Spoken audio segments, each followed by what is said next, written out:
Hey everybody, this is a video to help you understand why you need to freeze your drummer track when you've got it sounding just how you want it. So I discovered this week. I think I probably had known this and have seen people talk about it, so it's a good reminder. But when you're using the drummer track, it's important to remember that it has some variations and things in it even after you've set it. So let's do a quick bounce out. And what we're going to do is one bounce, just like this. Desktop, we're going to call this drums 1, bounce it out, and then I'm going to come through and I'm going to do another bounce just like that. Okay, so there's the first one. Now I'm going to bounce it again. I haven't changed anything. You're watching me, right?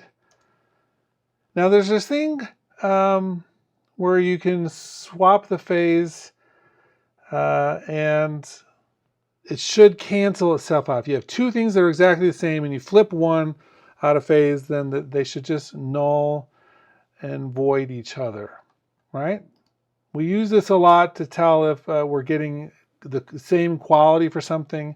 You could do this with Logic and Pro Tools and Cubase and see if they all have the same exact engine.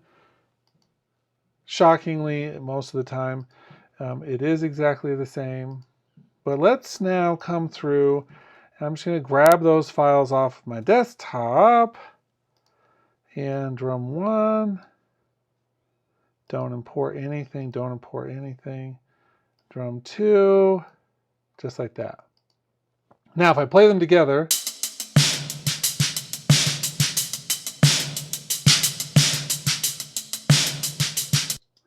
so all I need to do is put on here a gain plugin, and we'll phase invert the left and right channels.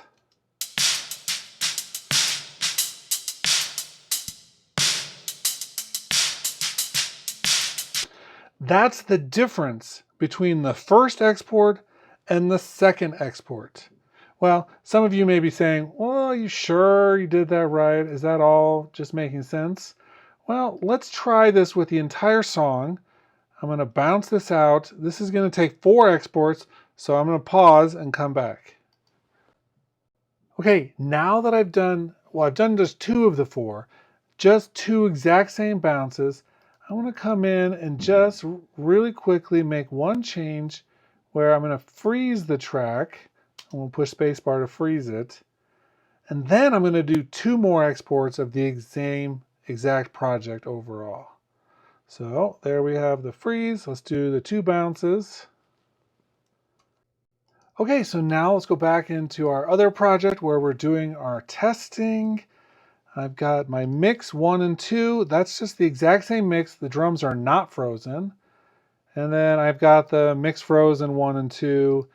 And those ones, just 2 repeated exports, but this time they're frozen.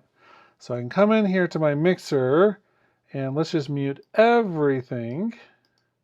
And this time, let's do our gain with the phase inverted, mix 1 and mix 2. So I just did those exports one right after another, no changes, just a repetitious export.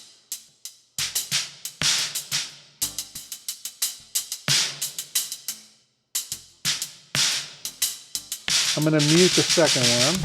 I turn around.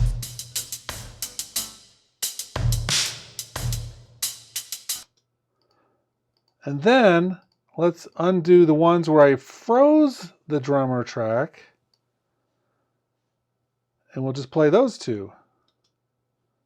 And voila, perfect replication of the 2 from one mix to the next mix. Really interesting, right? So this one is frozen. This one is not frozen. We'll do that one right there.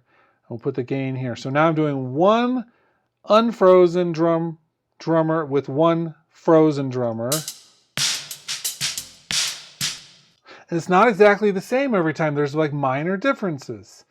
Is this gonna make or break your project? No, I've done this a lot. But if you want to get the exact same thing every time you're bouncing out, exactly sonically the same, then you need to freeze your drummer track before you do your bounce. That's a simple way to make sure or ensure that you're doing that. Okay, that's it for this video. Catch you at the next one.